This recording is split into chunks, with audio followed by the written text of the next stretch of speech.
Hi hello namaste friends, welcome back to Raman tutorials and ಎಲ್ರಿಗೂ ಕೂಡ welcome back to Raman tutorials. ಇವತ್ತು ನಾವು ಎಜುಕೇಶನಲ್ ಸೈಕಾಲಜಿಗೆ ಸಂಬಂಧಪಟ್ಟಂತ ಬಹು ನಿರೀಕ್ಷಿತ ಪ್ರಶ್ನೋತ್ತರಗಳ ಸರಣಿಯನ್ನ ನೋಡ್ತಾ ಇದ್ದೀವಿ. ಇದು ತುಂಬಾ ಇಂಪಾರ್ಟೆಂಟ್ ಆಗಿರುವಂತಹ ಸೆಷನ್ ಆಗಿರುತ್ತೆ ಅಂಡ್ ಎಲ್ರಿಗೂ ಕೂಡ ತುಂಬಾ ಯೂಸ್ಫುಲ್ ಆಗಿರುವಂತಹ ಒಂದು ತರಗತಿ. ಹಾಗಿದ್ರೆ ಕಂಪ್ಲೀಟ್ ಆಗಿ ಈ ಒಂದು ಕ್ಲಾಸ್ ಅನ್ನ ಕೇಳಿ, ಇದರ ಸದುಪಯೋಗ ನಿಮ್ಗೆ ಆಗುತ್ತೆ. ಇಲ್ಲಿ ಕೋಲ್ಬರ್ಗ್ ಥಿಯರಿ ಮೇಲೆ ನಿಮ್ಗೆ ಕ್ವಶನ್ ಅನ್ನ ಕೇಳಿದ್ದಾರೆ. ಮಕ್ಕಳು ಮತ್ತು ಹದಿಹರೆಯದವರು ವಯಸ್ಕರ ಮಾತನ್ನ ಕೇಳ್ತಾರೆ. ಏಕೆ ಅಂತಂದ್ರೆ ವಯಸ್ಕರು ಅವರಿಗೆ ತಮ್ಮ ಮಾತನ್ನ ಕೇಳಲಿಕ್ಕೆ ಹೇಳ್ತಾ ಇದ್ದಾರೆ. ಇದು ಕೋಲ್ಬರ್ಗ್ ರವರ ನೈತಿಕ ವಿಕಾಸದ ಅಡಿಯಲ್ಲಿ ಉದಾಹರಣೆ ಆಗಿರ್ಬೋದು ಅಂತ ಪ್ರಶ್ನೆ ಇದೆ. ಎಸ್, ನಿಮ್ಮ ಆಪ್ಷನ್ಸ್ ಗಳು ಹೀಗಿದೆ: ಶಿಕ್ಷೆ ಮತ್ತು ವಿಧೇಯತೆ, ಸಂಬಂಧ ಮತ್ತು ಅನುಸರಣೆ, ಸಾಮಾಜಿಕ ಕಾನೂನು ಮತ್ತೆ ವ್ಯವಸ್ಥೆ, ಹಾಗೆ ವಿನಿಮಯ ಮತ್ತು ನಿರೀಕ್ಷೆ ಅಂತ ಇದೆ. ಸಾಮಾನ್ಯವಾಗಿ ನಮ್ಮ ಕೋಲ್ಬರ್ಗ್ ರವರ ಸಿದ್ಧಾಂತಗಳನ್ನ ನೀವೆಲ್ಲ ನೋಡಿರ್ತೀರಾ. Pre conventional stage, conventional stage, ಹಾಗೆ ಪೋಸ್ಟ್ ಕನ್ವೆನ್ಷನಲ್ ಸ್ಟೇಜ್ ಅಂತ ಹೇಳಿ ಮೂರು ರೀತಿಯಾದಂತಹ ನೈತಿಕ ವಿಕಾಸದ ಹಂತಗಳ ಬಗ್ಗೆ ಹೇಳ್ತಾರೆ. ಇಲ್ಲಿ ಹಿರಿಯರ ನಿಯಂತ್ರಣದಲ್ಲಿ ಒಳಪಡ್ತಕ್ಕಂಥ ವಿಚಾರಗಳ ಬಗ್ಗೆ ಮಾತಾಡ್ತಾ ಇರೋದ್ರಿಂದ ಸರಿಯಾದ ಉತ್ತರ ಆಪ್ಷನ್ ನಂಬರ್ 1 ಆಗುತ್ತೆ. ಶಿಕ್ಷೆ ಮತ್ತು ವಿಧೇಯತೆ, ಪನಿಷ್ಮೆಂಟ್ ಅಂಡ್ ಒಬಿಡಿಯನ್ಸ್ ಅಂತ ಹೇಳಿ ಕರಿತಾ ಇದೀವಿ. ಇದು ಕೋಲ್ಬರ್ಗ್ ರವರ ಪೂರ್ವ ಸಾಂಪ್ರದಾಯಿಕ ಹಂತದ ಮೊದಲನೇ ಹಂತ ಆಗಿರುತ್ತೆ. ಹಾಗೆ ಮಗು ಶಿಕ್ಷೆಯಿಂದ ತಪ್ಪಿಸ್ಕೊಳ್ಳಿಕ್ಕೆ ಅಥವಾ ಅಧಿಕಾರಕ್ಕೆ ಹೆದರ್ಬಿಟ್ಟು ವಿಧೇಯತೆಯನ್ನ ತೋರುವಂತಹ ಕೆಲಸವನ್ನ ಮಾಡುತ್ತೆ. ಹಾಗಾಗಿ ಇದನ್ನ ಪ್ರೀ ಕನ್ವೆನ್ಷನಲ್ ಸ್ಟೇಜ್ ಅಂತ ಹೇಳಿ ಕರಿತೀವಿ. ನಿಯಮಗಳೆಲ್ಲ ಸಂಪೂರ್ಣವಾಗಿ ದೊಡ್ಡೋರ್ ಹೇರಿಕೆ ಆಗಿರುತ್ತೆ. ದೊಡ್ಡೋರು ಹೇಳಿದ್ದನ್ನೇ ಕೇಳ್ಬೇಕು, ಇಲ್ದಿದ್ರೆ ಏನಾಗುತ್ತೆ, ಬೈತಾರೆ ಅಥವಾ ಹೊಡಿತಾರೆ ಅನ್ನೋ ಒಂದು ಭಾವ ಆ ಮಗುವಿನಲ್ಲಿ ಮೂಡಿರುತ್ತೆ. ಎಸ್, ಮುಂದಿನ ಪ್ರಶ್ನೆಗೆ ಹೋಗೋಣ. 2021ರ ಟಿಇಟಿಯಲ್ಲಿ ಕೇಳಿರುವಂತಹ ಬಹಳ ಮುಖ್ಯವಾಗಿರುವಂತಹ ಪ್ರಶ್ನೆ ಇದು. ಡಿಸ್ಗ್ರಾಫಿಯಾ ಅಂತಂದ್ರೆ ಏನು? ವಾಟ್ ಈಸ್ ಡಿಸ್ಗ್ರಾಫಿಯಾ ಅಥವಾ ಡಿಸ್ಗ್ರಾಫಿಯಾ ಮೀನ್ಸ್ ಏನು ಅಂತ ಕೇಳಿದ್ದಾರೆ.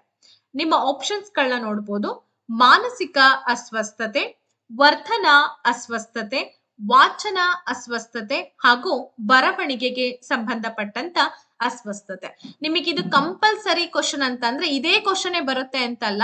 ನಾವೇನ್ ಹೇಳ್ತಾ ಇದೀವಿ, ಬರವಣಿಗೆಗೆ, ಓದುಗಾರಿಕೆಗೆ, ಅಂಕಗಣಿತಕ್ಕೆ, ಅಂಗವೈಫಲ್ಯಕ್ಕೆ, ಮಾತಾಡುವಂತ ಭಾಷೆಗೆ ಸಂಬಂಧಪಟ್ಟಂತ ದೋಷಗಳೇನಿದೆ ಅದರ ಮೇಲೆ ಕಂಪಲ್ಸರಿ ಒಂದು ಕ್ವಶನ್ ಅಂತೂ ಕಂಪಲ್ಸರಿ ಇರುತ್ತೆ.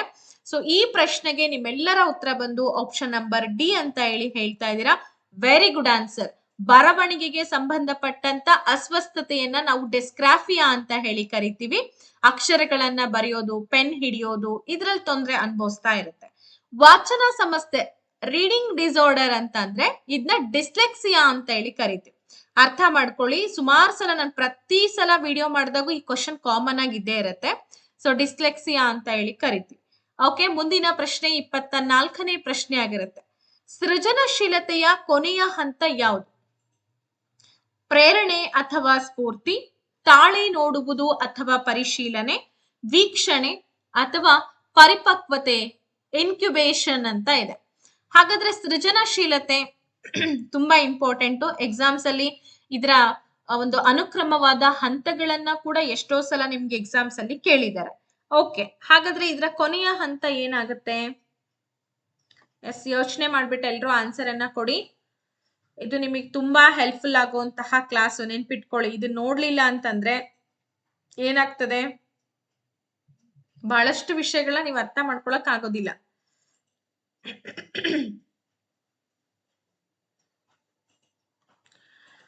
ಓಕೆ, ಇಲ್ಲಿ ಪರಿಪಕ್ವತೆ ಅಥವಾ ತಾಳೆ ನೋಡುವುದು, ಪರಿಶೀಲನೆ ಏನಾಗುತ್ತೆ, ಕೊನೆಯ ಹಂತ ಆಗುತ್ತೆ ಮೇಡಮ್ ಅಂತ ಎಲ್ಲರೂ ಕೂಡ ಉತ್ತರವನ್ನ ಕೊಡ್ತಾ ಇದ್ದೀರಾ. ಸರಿಯಾದ ಉತ್ತರ ತಾಳೆ ನೋಡುವುದು, ವೆರಿಫಿಕೇಶನ್ ಅಂತ ಕರಿತೀವಿ.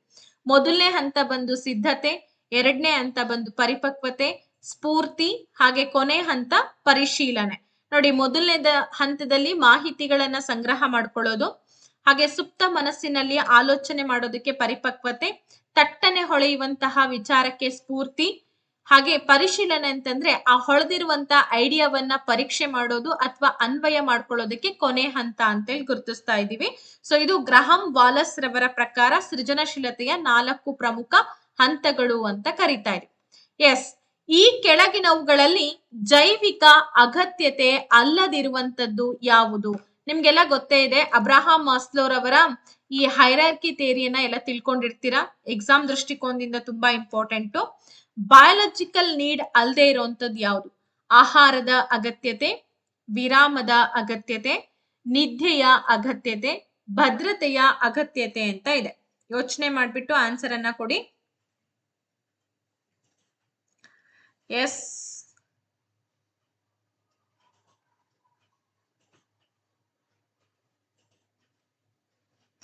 ಈ ತರಗತಿಯನ್ನ ನೀವು ನೋಡ್ಕೊಂಡ್ಬಿಟ್ರೆ ಎಕ್ಸಾಮ್ ಅಲ್ಲಿ ತುಂಬಾ ಯೂಸ್ಫುಲ್ ಆಗುತ್ತೆ. ಸರಿಯಾದ ಉತ್ತರ ಬಂದ್ಬಿಟ್ಟು ಆಪ್ಷನ್ ನಂಬರ್ ಡಿ, ಭದ್ರತೆಯ ಅಗತ್ಯತೆ, ನೀಡ್ ಫಾರ್ ಸೆಕ್ಯೂರಿಟಿ ಅಂತ ಹೇಳಿ ಆಗುತ್ತೆ. ಯಾಕೆಂದ್ರೆ ನಮಗೆ ಆಹಾರ, ವಿರಾಮ, ನಿದ್ದೆ ಇದ್ರ ಅವಶ್ಯಕತೆ ತುಂಬಾ ಇದೆ. ಸೊ ನಾವ್ ಇದನ್ನ ಏನಂತ ಹೇಳ್ತೀವಿ? ಜೈವಿಕ ಅಗತ್ಯತೆಗಳು. ಅಂದ್ರೆ ಈ ಆಹಾರ, ನೀರು, ಗಾಳಿ, ನಿದ್ದೆ ಇವೆಲ್ಲವನ್ನ ಕೂಡ ನಾವು ಫಸ್ಟ್ ಪ್ರಿಫರೆನ್ಸ್, ಇದು ಪ್ರಾಥಮಿಕ ಪ್ರೇರಣೆಗಳು ಅಂತ ಕರಿತೀವಿ. ಅದಾದ್ಮೇಲೆ ಈ ಭದ್ರತೆಯ ಅಗತ್ಯ ಅಥವಾ ಸುರಕ್ಷೆ ಅನ್ನೋದು ಏನಿದೆ, ಇದು ಸೆಕೆಂಡ್ ನೀಡ್ ಆಗಿ ಬರುತ್ತೆ. ಪ್ರೀತಿ, ವಾತ್ಸಲ್ಯ ಅದು ಥರ್ಡ್ ನೀಡ್ ಆಗಿ ಬರುತ್ತೆ. ಫೋರ್ತ್ ಒನ್ ಬಂದ್ಬಿಟ್ಟು ಆತ್ಮ ಗೌರವ, ಸೆಲ್ಫ್ ಎಸ್ಟೀಮ್ ಅಂತ ಹೇಳಿ ಕರಿತೀವಿ. ಫಿಫ್ತ್ ಒನ್ ಬಂದ್ಬಿಟ್ಟು ಆಕ್ಚುಲೈಸೇಷನ್, ಸೆಲ್ಫ್ ಆಕ್ಚುಲೈಸೇಷನ್ ಅಂದ್ರೆ ಆತ್ಮ ವಾಸ್ತವೀಕರಣ ಅನ್ನೋದು ಐದನೇ ಒಂದು ನೀಡ್ ಅಂತ ಹೇಳಿ ಗುರುತಿಸ್ತೇವೆ. ಓಕೆ, ಈಗ 26ನೇ ಪ್ರಶ್ನೆಗೆ ಬಂದಿದೀವಿ. ಎಕ್ಸಾಮ್ ನಲ್ಲಿ ಇದು 2020ರಲ್ಲಿ ಕೇಳಿರುವಂತಹ ಒಂದು ಪ್ರಶ್ನೆ. ತರಗತಿಯಲ್ಲಿ ಶಿಕ್ಷಕರು ಬಳಸುವಂತಹ ಉದ್ದೀಪನ ಬದಲಾವಣೆಯು ಕೆಳಗಿನ ಯಾವುದರ ತಂತ್ರವಾಗಿದೆ? Stimulus variation used by teachers in the classroom is a technique of. ಯಾವುದಕ್ಕೋಸ್ಕರ ಇದನ್ನ ಬಳಕೆ ಮಾಡಲಾಗುತ್ತೆ? ಅಭಿಪ್ರೇರಣೆಯನ್ನ ವರ್ಧಿಸುವುದು, ಕುತೂಹಲವನ್ನ ಕೆರಳಿಸುವಂತದ್ದು, ಆಸಕ್ತಿಯನ್ನ ಸೃಷ್ಟಿ ಮಾಡುವುದು, ಹಾಗೆ ಗುರಿಯನ್ನ ನಿರ್ದೇಶಿಸುವುದು ಅಂತ ಇದೆ. ಕಮಾನ್, ಕ್ವಿಕ್ ಆಗಿ ಆನ್ಸರ್ಸ್ ಬರ್ಲಿ. ಹಾಗಾದ್ರೆ ಇಂಪಾರ್ಟೆಂಟ್ ಕ್ವೆಶನ್ ಇದು.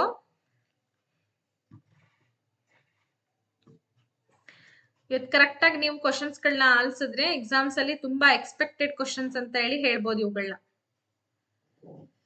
ಓಕೆ, 26ನೇ ಪ್ರಶ್ನೆಗೆ ಸರಿಯಾದ ಉತ್ತರ ಬಂದ್ಬಿಟ್ಟು ಆಸಕ್ತಿಯನ್ನ ಸೃಷ್ಟಿಸುವುದು, ಕ್ರಿಯೇಟಿಂಗ್ ಇಂಟ್ರೆಸ್ಟ್ ಅಂತ ಹೇಳಿ ಕರಿತಾ ಇದ್ವಿ. ಹಾಗಂದ್ರೆ ಏನಿದು ಅರ್ಥ? ನನಗೆ ಅರ್ಥ ಆಗ್ಲಿಲ್ಲ ಮೇಡಮ್ ಅಂತಂದ್ರೆ ನೋಡಿ, ಉದ್ದೀಪನ ಬದಲಾವಣೆ, ಸ್ಟಿಮ್ಯುಲಸ್ ವೇರಿಯೇಷನ್, ಶಿಕ್ಷಕರು ಏಕತಾನತೆಯನ್ನ ಹೋಗಲಾಡಿಸ್ಲಿಕ್ಕೆ ತಮ್ಮ ಧ್ವನಿ, ಹಾವಭಾವ, ಸ್ಥಾನವನ್ನ ಬದಲಾಯಿಸ್ತಾರೆ. ಹೌದಾ? ಯಾಕೆಂದ್ರೆ ಮಕ್ಳಿಗೆ ಒಂದೇ ರೀತಿಯಾಗಿ ಟೀಚ್ ಮಾಡಕ್ ಆಗತ್ತೇನ್ರಿ? ಇಲ್ಲ. ಮಕ್ಕಳು ಅಂತ ಬಂದಾಗ ಅವ್ರ ಮನಸ್ಸು ಚಂಚಲತೆ ಇರುತ್ತೆ, ಅಲ್ಲಿ ಭಾವಗಳನ್ನ ಮೂಡಿಸ್ಕೊಳ್ತಾ ಇರ್ತಾರೆ. ಆ ಸಂದರ್ಭದಲ್ಲಿ ಆಸಕ್ತಿಯನ್ನ ಸೃಷ್ಟಿ ಮಾಡೋದಕ್ಕೋಸ್ಕರ ನಾವ್ ವೇರಿಯೇಷನ್ಸ್ ಗಳನ್ನ ಮಾಡ್ಕೋಬೇಕು. ಒಂದೇ ರೀತಿ ಉದ್ದೀಪನಗಳನ್ನ ಕೊಡೋದಕ್ಕಾಗಲ್ಲ. ನಮ್ಮ ಮಾತುಗಳಲ್ಲಿ, ಆಕ್ಟಿಂಗ್ ನಲ್ಲಿ, ಹಾವಭಾವಗಳಲ್ಲೆಲ್ಲ ಡಿಫ್ರೆನ್ಸ್ ಗಳನ್ನ ತೋರಿಸ್ಬೇಕಾಗತ್ತೆ. ಇದರಿಂದ ವಿದ್ಯಾರ್ಥಿಗಳ ಅವಧಾನ ಹಿಡಿದಿಟ್ಕೊಳ್ಬಹುದು, ಜೊತೆಗೆ ಆಸಕ್ತಿಯನ್ನ ಕೂಡ ಜೀವಂತವಾಗಿ ಇಟ್ಕೊಳ್ಬಹುದು. ಹಾಗಾಗಿ ಈ ಆಸಕ್ತಿಯನ್ನ ಸೃಷ್ಟಿ ಮಾಡೋದಕ್ಕೋಸ್ಕರ ಈ ಉದ್ದೀಪನ ಬದಲಾವಣೆಯನ್ನ ಮಾಡ್ತಾ ಇರ್ತಾರೆ. ನೆಕ್ಸ್ಟ್ ಪ್ರಶ್ನೆಗೆ ಬರೋಣ.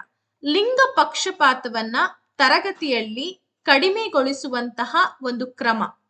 ಲಿಂಗ ಪಕ್ಷಪಾತ ಇದನ್ನ ನಾವು ತರಗತಿಗಳಲ್ಲಿ ಕಡಿಮೆಗೊಳಿಸ್ಬೇಕು. ಹಾಗಾದ್ರೆ ಯಾವ ಕ್ರಮದ ಮೂಲಕ ಕಡಿಮೆಗೊಳಿಸ್ತೀರಾ? A measure to reduce gender bias in classroom ಅಂತ ಇದೆ. ಹೆಣ್ಣು ಮತ್ತು ಗಂಡು ಮಕ್ಕಳಿಗೆ ವಿಭಿನ್ನ ಕಾರ್ಯಗಳನ್ನ ವಹಿಸುವಂತದ್ದು. ಗಂಡಸರು ಮತ್ತೆ ಹೆಂಗಸರು ಇಬ್ಬರ ಉದಾಹರಣೆಗಳನ್ನ ನೀಡ್ತೀರಾ? ಹುಡುಗರು ಮತ್ತೆ ಹುಡುಗಿಯರಿಗೆ ಒಂದೇ ರೀತಿಯ ಶೈಕ್ಷಣಿಕ ಕಾರ್ಯಗಳನ್ನ ಕೊಡ್ತೀರಾ? ಅಥವಾ ತರಗತಿಯಲ್ಲಿ ಹುಡುಗರು ಬೇರೆ ಹುಡುಗಿಯರು ಬೇರೆ ಅಂತ ಹೇಳಿ ಬೇರ್ಪಡಿಸ್ತೀರಾ? ಏನ್ ಮಾಡ್ತೀರಾ ನೀವು? ಹಾಗಾದ್ರೆ ಯೋಚನೆ ಮಾಡ್ಬೇಕು. ಇದ್ರ ಮೇಲೆ ಕಂಪಲ್ಸರಿ ಕ್ವಶನ್ ಇರುತ್ತೆ. ಜೆಂಡರ್ ಬಯಾಸ್ ಅಂತ ಏನಿದೆ, ಲಿಂಗ ಪಕ್ಷಪಾತ ಕಂಪಲ್ಸರಿ ಕ್ವಶನ್ ಬರುತ್ತೆ ಎಕ್ಸಾಮ್ ನಲ್ಲಿ, ನೆಗ್ಲೆಕ್ಟ್ ಮಾಡೋ ಹಾಗೆ ಇಲ್ಲ. ಓಕೆ, ಏನ್ ಬರುತ್ತಪ್ಪ ಉತ್ತರ? ತುಂಬಾ ಸಿಂಪಲ್ ಆಗಿದೆ ಅಲ್ವಾ? ಸರಿಯಾದ ಉತ್ತರ ಬಂದು ಆಪ್ಷನ್ ನಂಬರ್ 3. ಇಲ್ಲಿ ಹುಡುಗರು ಹುಡುಗಿಯರು ಅಂತ ಹೇಳಿ ಇಬ್ರಿಗೂ ಕೂಡ ಬೇರೆ ಬೇರೆ ಶೈಕ್ಷಣಿಕ ಕಾರ್ಯಗಳನ್ನ ನಿಯೋಗ ಮಾಡೋದಲ್ಲ. ಎಲ್ರೂ ಕೂಡ ಸಮಾನರು, ಎಲ್ರಿಗೂ ಕೂಡ ಸಮಾನವಾದಂತ ಅವಕಾಶಗಳನ್ನ ಕೊಡ್ಬೇಕಾಗತ್ತೆ. ಈ ಕೆಲಸ ಅವರಿಗೆ ಮೀಸಲು, ಈ ಕೆಲಸ ಅವರಿಗೆ ಮೀಸಲು ಅಂತ ಹೇಳಿ ಕನ್ಸಿಡರ್ ಮಾಡಬಾರ್ದು ಮಕ್ಕಳಿಗೆ. ಸೊ ತಾರತಮ್ಯವನ್ನ ಹೋಗ್ಲಾಡಿಸ್ಬೇಕು ಅಂತಂದ್ರೆ ಸಮಾನ ಅವಕಾಶಗಳನ್ನ ಇಬ್ರಿಗೂ ಕೂಡ ಕೊಡ್ಬೇಕು. ಆದ್ರೆ ಜವಾಬ್ದಾರಿ ಕೂಡ ಇಬ್ರಿಗೆ ಬರುತ್ತೆ. ಹಾಗೆ ಒಂದೇ ರೀತಿಯ ಚಟುವಟಿಕೆಗಳಲ್ಲಿ ಇಬ್ರನ್ನೂ ಕೂಡ ತೊಡಗಿಸ್ಕೊಳ್ಬೇಕು. ರೂಢಿಗತ ಪಾತ್ರಗಳನ್ನ ಮುರಿಬೇಕಾಗತ್ತೆ.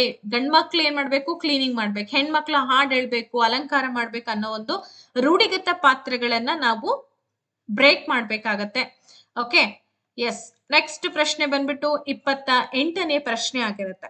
ಕಲಿಕೆಗಾಗಿ ಮೌಲ್ಯಾಂಕನದಲ್ಲಿನ ಮುಖ್ಯ ಕೇಂದ್ರಿತ ಅಂಶ ಯಾವುದು? 2022ರ ಟಿಇಟಿ ಪರೀಕ್ಷೆಯಲ್ಲಿ ಕೇಳಲ್ಪಟ್ಟಿರುವಂತಹ ಒಂದು ಪ್ರಶ್ನೆ ಇದು. The main focus of assessment for learning is.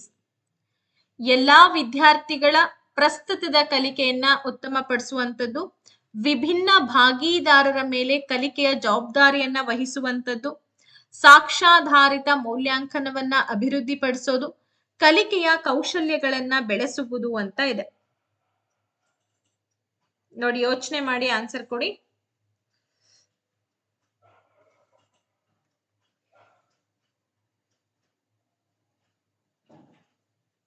ಕಲಿಕೆಗಾಗಿ ಮೌಲ್ಯಾಂಕನದಲ್ಲಿನ ಮುಖ್ಯ ಕೇಂದ್ರಿತ ಅಂಶ, ಅಸೆಸ್ಮೆಂಟ್ ಫಾರ್ ಲರ್ನಿಂಗ್ ಅಂತ ಹೇಳ್ತಿದ್ದ. Main focus of assessment for learning is, ಎಸ್, ಎಲ್ಲಾ ವಿದ್ಯಾರ್ಥಿಗಳ ಪ್ರಸ್ತುತ ಕಲಿಕೆಯನ್ನ ಅಭಿವೃದ್ಧಿಪಡಿಸೋದು. ಇದು ಸರಿಯಾದಂತಹ ಉತ್ತರ ಆಗುತ್ತೆ. ನೋಡಿ, ಕಲಿಕೆಗಾಗಿ ಮೌಲ್ಯಾಂಕನ ಅನ್ನೋದು ಕಲಿಕೆಯ ಪ್ರಕ್ರಿಯೆ ಸಮಯದಲ್ಲಿ ನಡೆಯುತ್ತೆ. ಅಂದ್ರೆ ಈಗ ನಾವು ನಿರಂತರ ಮೌಲ್ಯಮಾಪನ ಅಂತ ಏನ್ ಹೇಳ್ತೀವಿ, ಮಕ್ಕಳಿಗೆ ಆಯಾ ಪಾಠಕ್ಕೆ ಸಂಬಂಧಪಟ್ಟಂತೆ ಟೆಸ್ಟ್ ಗಳನ್ನ ತೆಗೆದುಕೊಳ್ಳೋದು, ಬೇರೆ ಬೇರೆ ರೀತಿಯಾದಂತಹ ಪ್ರಾಜೆಕ್ಟ್ ಗಳನ್ನ ಮಾಡಿಸುವಂತದ್ದು, ಇದನ್ನೆಲ್ಲವನ್ನ ಕೂಡ ನಾವು ಕಲಿಕೆಗಾಗಿ ಮೌಲ್ಯಾಂಕನ ಅಂತ ಕರಿತೀವಿ. ಹಾಗೆ ಇದರ ಉದ್ದೇಶ ಏನಪ್ಪಾ? ವಿದ್ಯಾರ್ಥಿಗಳಿಗೆ ಮತ್ತೆ ಶಿಕ್ಷಕರಿಗೆ ಹಿಮ್ಮಾಹಿತಿಗಳನ್ನ ಕೊಡೋದು. ಅದಷ್ಟೇ ಅಲ್ಲ, ಕಲಿಕೆಯನ್ನ ಸುಧಾರಿಸಲಿಕ್ಕೆ, ಮುಂದಿನ ಹಂತಕ್ಕೆ ಕೊಂಡೊಯ್ಯಲಿಕ್ಕೆ ಇದು ತುಂಬಾ ಸಹಾಯವನ್ನ ಮಾಡುತ್ತೆ. ಆದ್ರೆ ಇದು ಅಂತಿಮ ತೀರ್ಪು ನೀಡೋದಿಲ್ಲ. ಕೊನೆಗೆ ಯಾವ ತೀರ್ಪು ನೀಡುತ್ತೆ ಅಂದ್ರೆ ಸಮ್ಮೇಟಿವ್ ಅಸೆಸ್ಮೆಂಟ್ ಸುಧಾರಣೆ ಮಾಡುತ್ತೆ. ಹಂತ ಹಂತವಾಗಿ ಎಲ್ಲೆಲ್ಲಿ ಪ್ರಾಬ್ಲಮ್ ಇದೆ, ಏನಿದೆ ಅನ್ನೋದನ್ನ ಸುಧಾರಣೆ ಮಾಡ್ಲಿಕ್ಕೋಸ್ಕರ ಇದನ್ನ ಬಳಕೆ ಮಾಡ್ತೀವಿ. ಅಂತಿಮ ತೀರ್ಪನ್ನ ತೆಗೆದುಕೊಳ್ಳೋದು ಸಮ್ಮೇಟಿವ್ ಮೌಲ್ಯಮಾಪನ. ನೆಕ್ಸ್ಟ್ ಬರೋಣ, ಒಳಗೊಳ್ಳುವಂತಹ ಶಿಕ್ಷಣದ ಹಿಂದಿರುವಂತಹ ತಾರ್ಕಿಕತೆ. 2022ರ ಪ್ರಶ್ನೆಯಾಗಿದೆ ಇದು. ಅಂಡ್ ಕಂಪಲ್ಸರಿ ಕ್ವಶನ್ ಇರುತ್ತೆ ಇನ್ಕ್ಲೂಸಿವ್ ಎಜುಕೇಶನ್ ಮೇಲೆ. ನೆನ್ಪಿಟ್ಕೊಳ್ಳಿ, ಈ ಕಾನ್ಸೆಪ್ಟ್ ಮೇಲೆ ಕಂಪಲ್ಸರಿ ಕ್ವಶನ್ ಬಂದೇ ಬರುತ್ತೆ. The rational behind inclusive education is ಅಂತ ಇದೆ. ಎಲ್ಲ ಆಪ್ಷನ್ಸ್ ಗಳನ್ನ ಓದ್ಕೊಂಡ್ಬಿಟ್ಟು ಆನ್ಸರ್ಸ್ ಮಾಡ್ತಾ ಹೋಗಿ.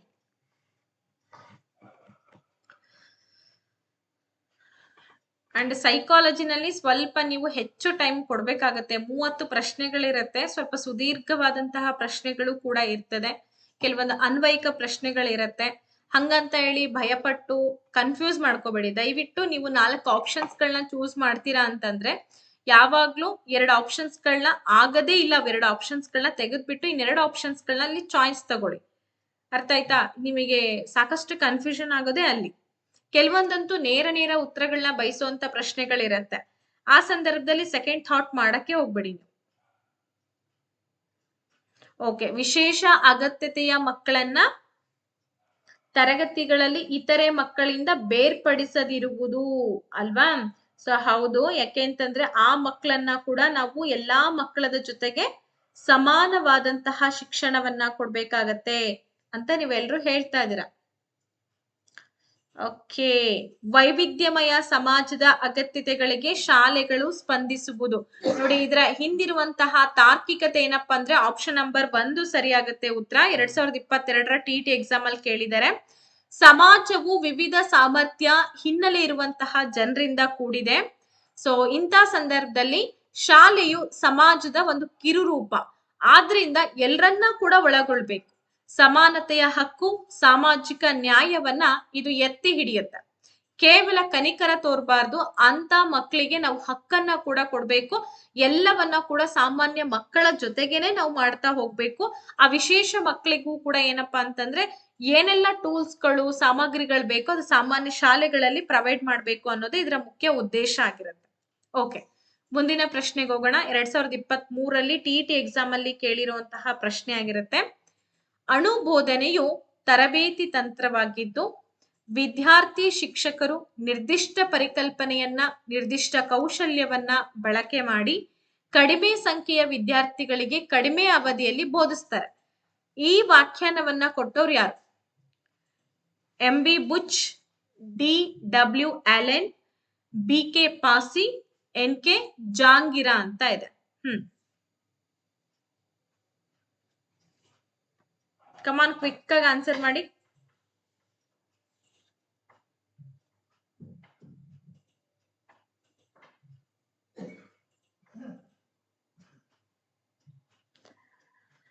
ಓಕೆ, ಆಲ್ಮೋಸ್ಟ್ ಎಲ್ಲರೂ ಕೂಡ ನಿಮ್ದೇ ಆದಂತಹ ಉತ್ತರಗಳನ್ನ ಎಲ್ಲ ಕೊಡ್ತಾ ಇದ್ದೀರಾ. ಓಕೆ,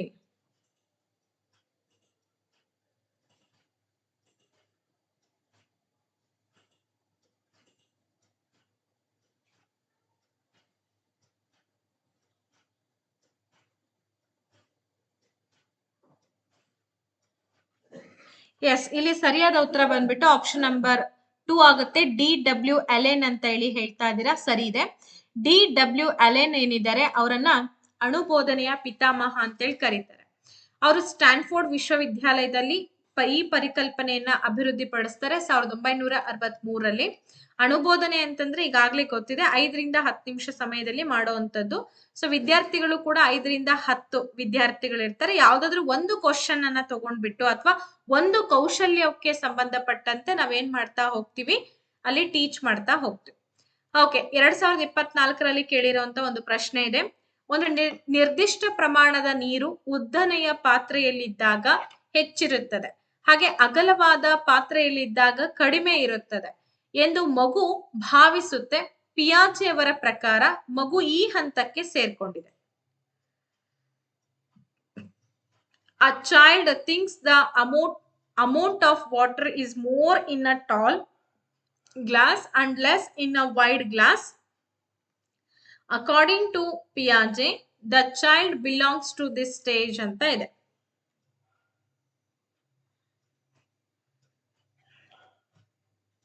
ಸಂವೇದನಾ ಗತಿ ಹಂತ, ಕಾರ್ಯಪೂರ್ವ ಹಂತ, ಹಾಗೆ ಮೂರ್ತ ಕಾರ್ಯಗಳ ಹಂತ ಮತ್ತು ಔಪಚಾರಿಕ ಕಾರ್ಯಗಳ ಹಂತ ಅಂತ ಇದೆ. ಯೋಚನೆ ಮಾಡ್ಬಿಟ್ಟು ಆನ್ಸರ್ ಕೊಡಿ.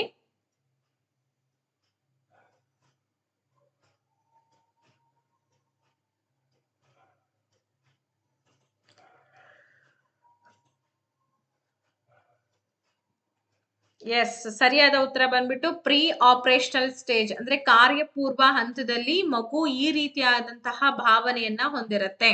ಸೊ ಜೀನ್ ಪಿಯಾಜೆ ಅವರ ಸಂರಕ್ಷಣಾ ತತ್ವ ಅಂದ್ರೆ ಕನ್ಸರ್ವೇಷನ್ ಕೊರತೆಯನ್ನ ತೋರಿಸುತ್ತೆ. ಕಾರ್ಯಪೂರ್ವ ಹಂತ ಅಂದ್ರೆ 2ರಿಂದ 7 ವರ್ಷದವರೆಗೂ ಕೂಡ ಈ ಹಂತದಲ್ಲಿ ಮಗು ಇರುತ್ತೆ. ವಸ್ತುವಿನ ಆಕಾರ ಬದಲಾದ್ರೂ ಕೂಡ ಅದರ ಪ್ರಮಾಣ ಒಂದೇ ಆಗಿರುತ್ತೆ ಅನ್ನೋದನ್ನ ಅರ್ಥ ಮಾಡ್ಕೊಳ್ಳಿಕ್ಕೆ ಮಕ್ಳು ಕಷ್ಟಪಡ್ತಾರೆ ಈ ಹಂತದಲ್ಲಿ. ಸೊ ವಸ್ತುವಿನ ಒಂದು ಆಯಾಮದ ಮೇಲೆ ಮಾತ್ರ ಈ ಮಕ್ಕಳು ಗಮನವನ್ನ ಹರಿಸ್ತಾರೆ. ಓಕೆ, 2024ರ ಪ್ರಶ್ನೆ ಹೀಗಿದೆ. ತನ್ನ ಸ್ನೇಹಿತನಿಂದ ಹೊಡೆಸಿಕೊಂಡ ಒಬ್ಬ ಹುಡುಗ ಮನೆಗೆ ಹಿಂದಿರುಗಿ ತನ್ನ ತಮ್ಮನನ್ನ ಹೊಡಿತಾನೆ. ಇಲ್ಲಿ ಹುಡುಗ ಬಳಸಿದಂತಹ ರಕ್ಷಣಾ ತಂತ್ರ ಯಾವುದು? A boy beaten by his friend returns home and hits his younger brother. The defense mechanism used here is. ತುಂಬಾ ಇಂಪಾರ್ಟೆಂಟ್ ಇದು, ಹೊಂದಾಣಿಕೆ ತಂತ್ರಗಳ ಮೇಲೆ ಇರ್ತಕ್ಕಂಥ ಒಂದು ಪ್ರಶ್ನೆ ಇದು. ಪ್ರತಿಗಮನ, ತರ್ಕಸಮ್ಮತವಾಗಿಸುವಿಕೆ, ಸ್ಥಾನ ಪಲ್ಲಟ, ಹಾಗೆ ಪ್ರಕ್ಷೇಪಣೆ ಅಂತ ಇದೆ.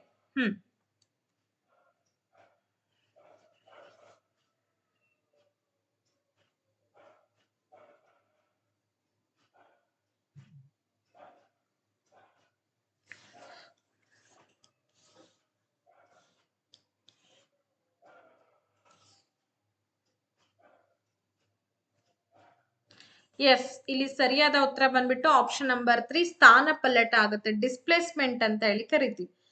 ಆ ಮಗುವಿಗೆ ಏನಾಗುತ್ತೆ ಅಂತಂದ್ರೆ ಸಿಟ್ಟು ಅಥವಾ ಆವೇಗವನ್ನ ಮೂಲ ವ್ಯಕ್ತಿಯ ಮೇಲೆ ತೋರ್ಸೋದಕ್ಕಾಗಲ್ಲ.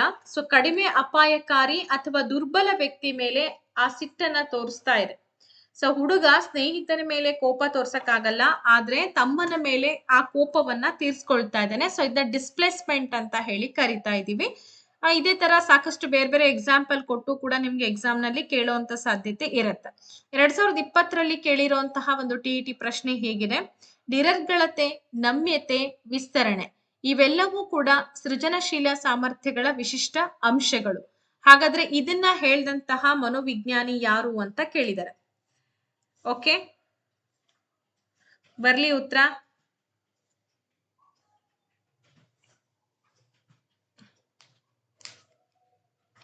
ಸ್ಕಿನ್ನರ್, ಟಾರೆನ್ಸ್, ರಾಬರ್ಟ್ ಗ್ಯಾನೆ, ಹಾಗೆ ಗಿಲ್ಫೋರ್ಡ್ ಅಂತ ಇದೆ.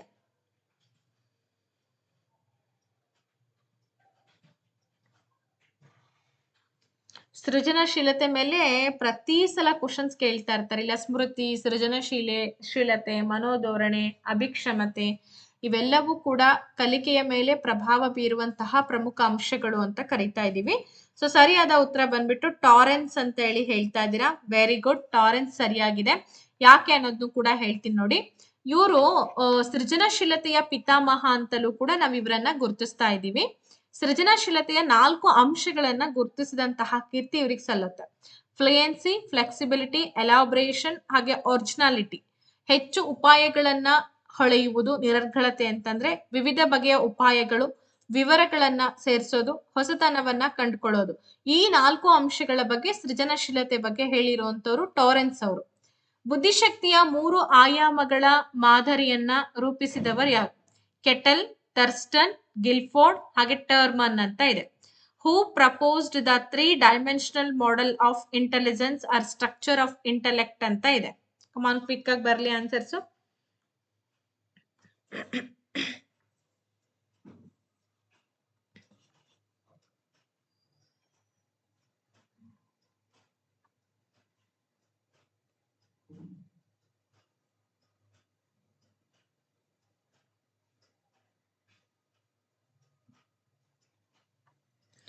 ಓಕೆ, ಆಲ್ಮೋಸ್ಟ್ ಎಲ್ಲರೂ ಕೂಡ ಉತ್ತರಗಳನ್ನ ಹೇಳ್ತಾ ಇದ್ದೀರಾ.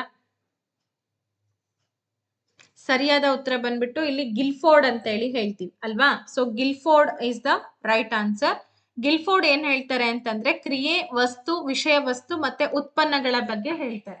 ಆರಂಭದಲ್ಲಿ 120 ಅಂಶಗಳ ಬಗ್ಗೆ ಹೇಳ್ತಾರೆ, ನಂತರ 150, ಕೊನೆಗೆ 180 ಕಾರಕಗಳನ್ನ ಗುರುತಿಸಿದಂತಹ ಕೀರ್ತಿ ಯಾರಿಗ್ ಸಲ್ಲುತ್ತೆ? ಜೆ.ಪಿ. ಗಿಲ್ಫೋರ್ಡ್ ಅವರಿಗೆ ಸಲ್ಲುತ್ತೆ. ನೆನ್ಪಿಟ್ಕೊಳ್ಳಿ, ಇದನ್ನ ಎಕ್ಸಾಮ್ ಅಲ್ಲಿ ಸಾಕಷ್ಟು ಸಲ ಕೇಳಿದ್ದಾರೆ. ಇನ್ನು ನೆಕ್ಸ್ಟ್ ಪ್ರಶ್ನೆಗೆ ಹೋಗೋಣ ನಾವೀಗ. ನೆಕ್ಸ್ಟ್ ಪ್ರಶ್ನೆ ಬಂದ್ಬಿಟ್ಟು ಯಾರ ಮೇಲಿದೆ ಅಂತ ನೋಡೋಣ. ವಿದ್ಯಾರ್ಥಿಯು ಪ್ರಶ್ನೆಗೆ ಉತ್ತರವನ್ನ ನೀಡ್ಲಿಕ್ಕೆ ವಿಫಲನಾದಂತಹ ಸಂದರ್ಭದಲ್ಲಿ ಶಿಕ್ಷಕರು ಯಾವ ತಂತ್ರವನ್ನ ಬಳಕೆ ಮಾಡಬೇಕು? The technique a teacher should use when a student fails to answer the question.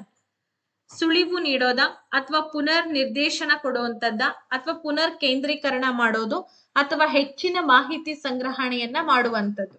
ಏನ್ ಮಾಡ್ಬೇಕಾಗತ್ತೆ ಹಾಗಿದ್ರೆ?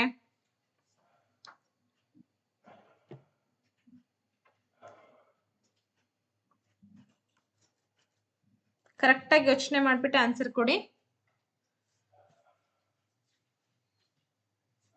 ಸೊ ವಿದ್ಯಾರ್ಥಿ ಏನ್ ಮಾಡ್ತಾ ಇದ್ದಾನೆ? ಪ್ರಶ್ನೆಗೆ ಉತ್ತರವನ್ನ ಕೊಡುವಂತ ಸಂದರ್ಭದಲ್ಲಿ ವಿಫಲನಾಗ್ತಾನೆ. ಆಗ ಶಿಕ್ಷಕರು ಯಾವ ತಂತ್ರವನ್ನ ಬಳಕೆ ಮಾಡ್ಬೇಕಪ್ಪ ಅಂದ್ರೆ ಸುಳಿವುಗಳು ಕೊಡ್ಬೇಕು, ಪ್ರಾಂಪ್ಟಿಂಗ್ ಕೊಡ್ತಾ ಹೋಗ್ಬೇಕು. ಕೆಲವೊಂದ್ಸಲ ಏನಾಗ್ತಾ ಇರತ್ತೆ, ಮಕ್ಕಳಿಗೆ ಅದು ಗೊತ್ತಿದ್ದು ಕೂಡ ಮರೆವು ಮಾಚ್ಕೊಂಡಿರತ್ತೆ. ಆ ಸಂದರ್ಭದಲ್ಲಿ ನಾವೇನ್ ಮಾಡ್ಬೇಕಪ್ಪ ಅಂತಂದ್ರೆ ಹೆಚ್ಚೆಚ್ಚು ಆ ಮಕ್ಕಳಿಗೆ ಸುಳಿವುಗಳನ್ನ ಕೊಡ್ತಾ ಹೋಗ್ಬೇಕು, ಹಿಂಟ್ಸ್ ಗಳನ್ನ ಕೊಡ್ತಾ ಹೋಗ್ಬೇಕು. ನಂತರದಲ್ಲಿ ರೀಡೈರೆಕ್ಟಿಂಗ್ ಕೂಡ ಮಾಡ್ತಾ ಹೋಗ್ಬೇಕಾಗತ್ತೆ. ಆಗ ಮಗು ಈಸಿಯಾಗಿ ಏನ್ ಮಾಡುತ್ತೆ, ಆ ಒಂದು ಪ್ರಶ್ನೆಗೆ ಉತ್ತರಗಳನ್ನ ಕೊಡ್ತಾ ಹೋಗ್ತೀವಿ. ಅದಲ್ದಂಗೆ ಎಕ್ಸಾಮ್ಸ್ ಅಲ್ಲಿ ಕೊಡಬಾರ್ದು. ಈ ಖಾಲಿ ಟೈಮ್ ನಲ್ಲಿ ಪಾಠ ಮಾಡುವಂತ ಸಂದರ್ಭದಲ್ಲಿ ನಾವೇನ್ ಮಾಡ್ಬೇಕು ಅಂತಂದ್ರೆ ಮಕ್ಕಳಿಗೆ ಹೆಚ್ಚೆಚ್ಚು ಅಭ್ಯಾಸಗಳನ್ನ ಮಾಡಿಸ್ಬೇಕಾಗತ್ತೆ. ಈ ತರ ಪ್ರಾಕ್ಟೀಸ್ ಸೆಷನ್ಸ್ ಗಳನ್ನ ಮಾಡಿದಂತ ಸಂದರ್ಭದಲ್ಲಿ ಏನಾಗುತ್ತೆ, ಮಕ್ಕಳಿಗೆ ಅರ್ಥ ಆಗ್ತಾ ಹೋಗುತ್ತೆ ಯಾವ ಪ್ರಶ್ನೆಗೆ ಯಾವ ಉತ್ತರಗಳನ್ನ ಕೊಡ್ಬೇಕು, ಕ್ಲೂಸ್ ಗಳನ್ನ ಕೂಡ ಕೊಡ್ಬೇಕು. ಇದನ್ನೇ ಹೇಳ್ತಾರೆ ಇವ್ರು ಯಾರು, ವೈಗೊಟಸ್ಕಿ ಅವರು ಬೆಂಬಲ, ಇದನ್ನ ಸ್ಕ್ಯಾಫೋಲ್ಡಿಂಗ್ ಅಂತ ಹೇಳಿ ಕರೆದ್ರವ್ರು. ಓಕೆ, 14ನೇ ಪ್ರಶ್ನೆಗೆ ಹೋಗೋಣ. ಈ ಕೆಳಗಿನ ಯಾವುದು ತಾರುಣ್ಯಾವಸ್ಥೆಯ ಲಕ್ಷಣವಲ್ಲ? Which of the following is not a characteristic of adolescence ಅಂತ ಇದೆ. ಇದು 2024ರ ಒಂದು ಪ್ರಶ್ನೆ ಪತ್ರಿಕೆಯಲ್ಲಿ ಬಂದಂತಹ ಪ್ರಶ್ನೆ ಇದು. ದೈಹಿಕ ಬದಲಾವಣೆಗಳಿಗೆ ಹೊಂದಾಣಿಕೆ ಆಗ್ಲಿಕ್ಕೆ ಕಷ್ಟಪಡ್ತಾರ? ಸ್ವಪ್ರಜ್ಞೆ ಹೆಚ್ಚಾಗುತ್ತಾ? ಸಮಾಜದ ಬೇಡಿಕೆಗಳಿಗೆ ಸುಲಭವಾಗಿ ಹೊಂದಾಣಿಕೆ ಆಗೋದು? ಮಕ್ಕಳ ಮತ್ತು ವಯಸ್ಕರ ಪಾತ್ರಗಳ ನಡುವೆ ಸಿಕ್ಕಿಕೊಳ್ಳುವುದು ಅಂತ ಇದೆ.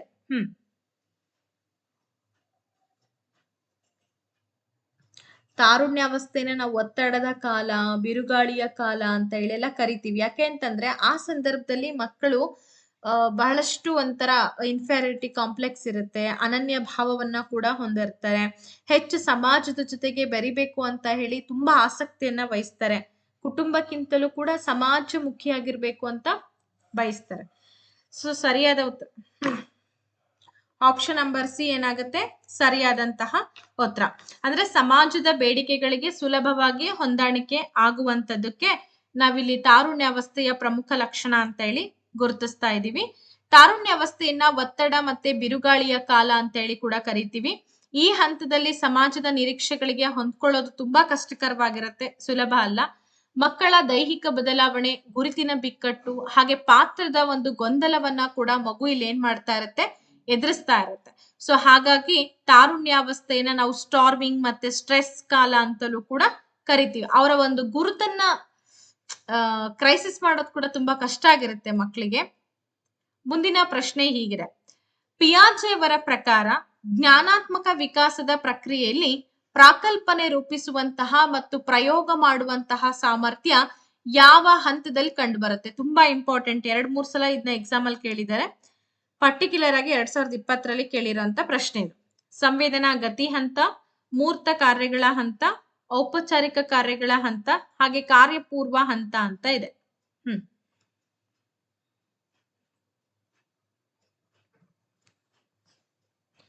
ಸರಿಯಾದ ಉತ್ತರ ಏನಾಗುತ್ತೆ ಹಾಗಿದ್ರೆ?